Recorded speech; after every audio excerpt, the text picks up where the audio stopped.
Good day, children. Welcome to the chemistry classes.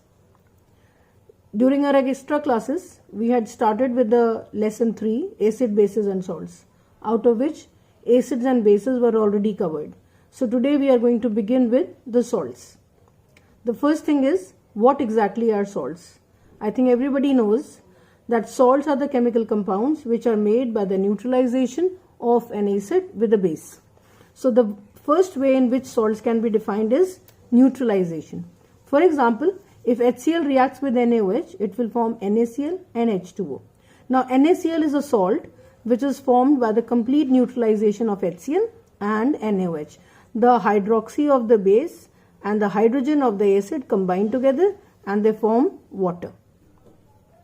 So this is one way of defining salt. Another way in which salt can be defined is that a salt is a chemical compound which is formed by either partial or complete displacement of the replaceable hydrogen ion of an acid. For example, if you take a dibasic acid like H2SO4 and it is made to react with NaOH, because there is only one OH which can neutralize one hydrogen of the acid and a water molecule is formed, the other hydrogen is retained in the salt. So such a salt in which one of the hydrogen ion is retained is formed by partial displacement of the acid. Now such a salt is also known as acid salt because of the presence of replaceable hydrogen ion. Why do we call it hydrogen replaceable? Because had there been another OH available, that would have neutralized this hydrogen also. Now if we increase the number of NaOH, in the second equation see, there are two molecules of NaOH. If they are combining with one molecule of H2SO4, two hydroxys can replace both the hydrogens, and by the complete neutralization, a normal salt is formed which is called Na2SO4. So this is a salt which is formed by complete displacement. So how do you define a salt? This is also a salt and this is also a salt. So a salt is a chemical compound which is formed either by partial displacement or complete displacement of an hydrogen ion of the acid molecule. So third method of defining a salt is that salt is a chemical compound which dissociates to give a positive ion which is anything other than H ion and a negative ion which is anything other than hydroxy ion.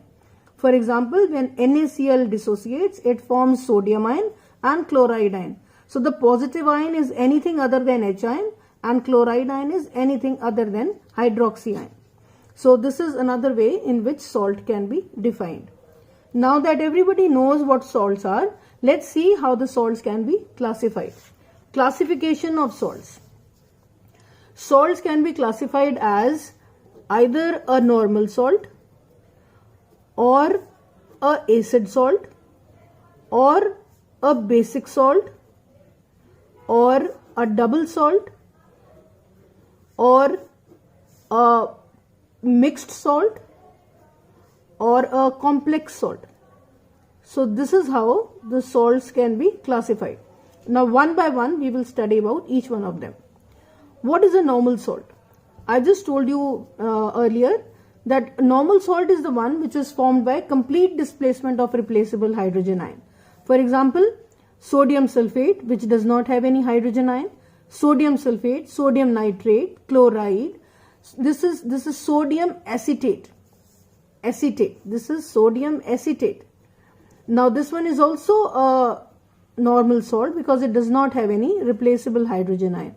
And similarly sodium sulfite, potassium phosphate, calcium carbonate, all of them are known as normal salts because they are formed by complete displacement of the hydrogen ion of the acid. Another way of classifying salt is an acid salt. An acid salt is a salt which is formed by partial replacement of the replaceable hydrogen ion of an acid.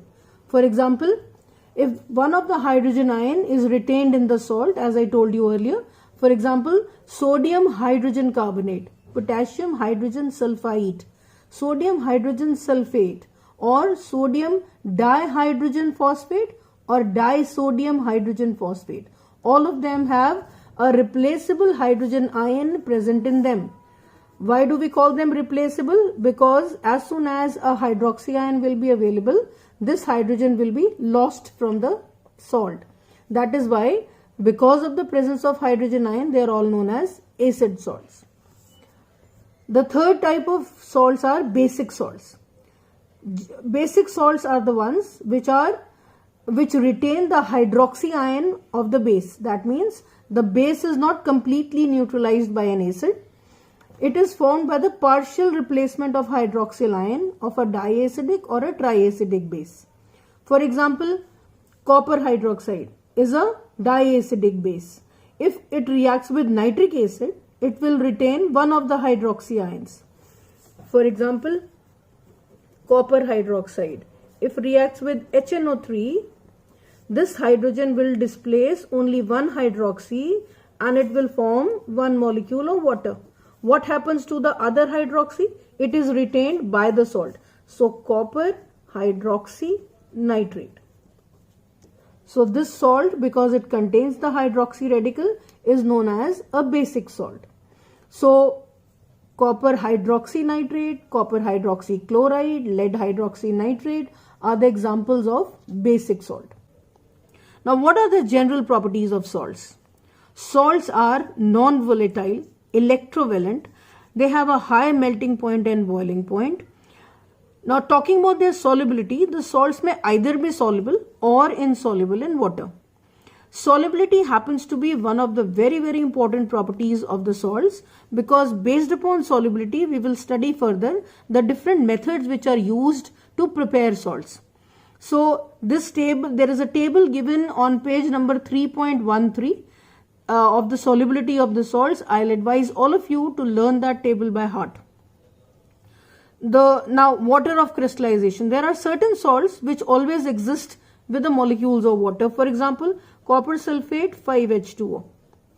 This water, which is loosely attached to the crystal, is known as water of crystallization. And such salts which contain water of crystallization are known as hydrated salts. They are known as hydrated salts. Then the salts which do not contain water, they are known as anhydrous. An means without, anhydrous means water. Salts without water are known as anhydrous salts. Then there are some deliquescent salts. Deliquescent salts are the ones which can absorb water from outside and they can change into a saturated solution. For example, anhydrous calcium chloride. If this is exposed to atmosphere, it will absorb all the water and change to the saturated solution. Similarly, magnesium chloride, zinc chloride, ferric chloride. Now, magnesium chloride is the impurity which is present in normal salt, and that is why, because of its deliquescent nature, it can absorb water and makes the normal salt moist during the rainy season. Another type of salts are hygroscopic.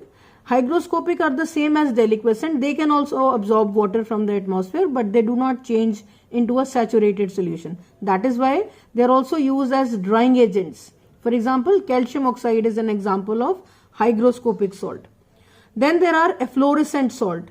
Efflorescent salt is the one which loses its water of crystallization either completely or partially. For example, soda, washing soda, Na2CO3.10H2O. When it is exposed to air, it will retain one molecule of water and lose 9 molecules of water. So because of this property, it is known as an efflorescent salt. The last property which we are going to discuss is hydrolysis of salts. Hydrolysis means, lysis means to dissociate, and hydro refers to water. Lysis of a salt, dissociation of a salt in the presence of water is known as hydrolysis of a salt.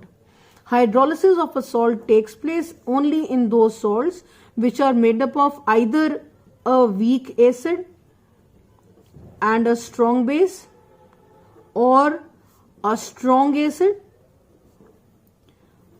and a weak base. If both the base and the acid are strong, no hydrolysis will take place.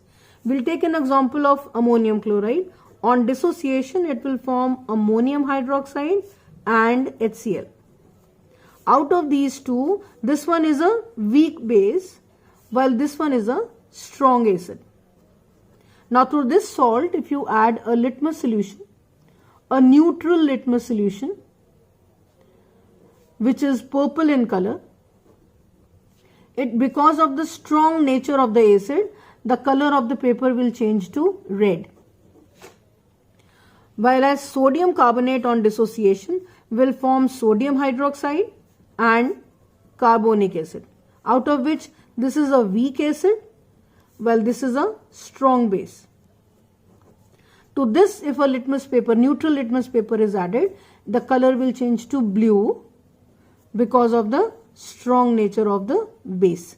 Very important question. They will ask you, what will you observe when a neutral litmus paper is brought close to moist ammonium chloride or moist sodium carbonate? So you must know what changes are expected. You must immediately think of hydrolysis. But if the salt is, say, ammonium carbonate, where both of them are weak, or sodium chloride, no hydrolysis will take place. I hope you followed what we have done today. We will continue with the preparation of salts in the next lecture. Kindly revise what we have done today. Have a good day, children.